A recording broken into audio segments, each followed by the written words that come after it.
আল্লাহ তো সবকিছু নিয়তি লিখে রেখেছেন যে অমুক লোক ভালো হবে না খারাপ হবে, সে কাউকে খুন করবে কি করবে না, বা কাউকে ধর্ষণ করবে কিনা, অথবা চুরি করবে কিনা, অথবা ভালো কাজ করবে কিনা, সে বেহেশতে যাবে নাকি দোজখে, সবকিছু আগে লেখা থাকলে আমরা কি করব? এখানে কার দোষ? যদি কাউকে খুন করি, আল্লাহ আমার কদরে লিখেছেন, আমি খুন করবো আর করে ফেললাম, এই দোষটা কার? দোষ তো আল্লাহর। তাহলে আমাকে দোজখে পাঠানো হবে কেন? আর এটা খুবই লজিক্যাল প্রশ্ন।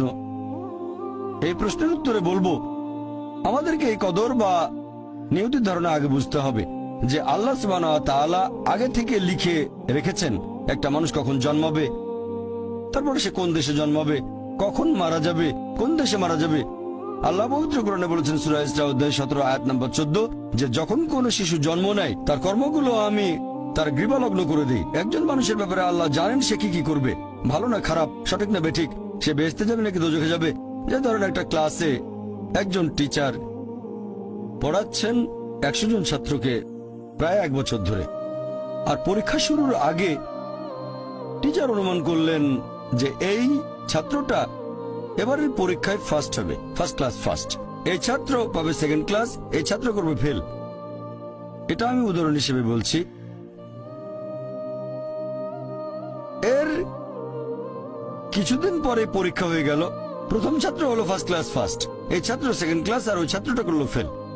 এখন আপনাদের প্রশ্ন করি, যে ছাত্র ফেল করেছে সে কি টিচারকে বলবে আপনি বলেছিলেন যে আমি ফেল করব তাই ফেল করেছি?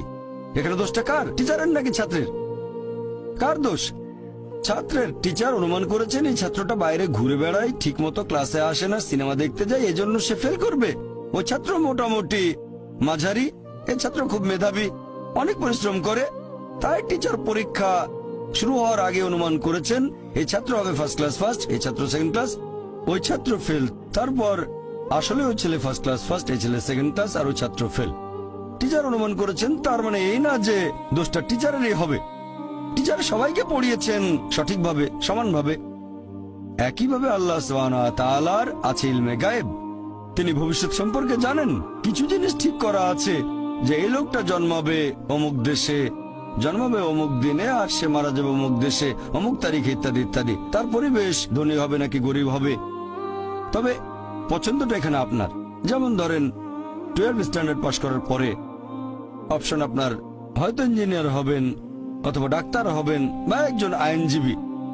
এখানে পছন্দ আপনার, ঠিক করলেন আপনি হবেন ইঞ্জিনিয়ার।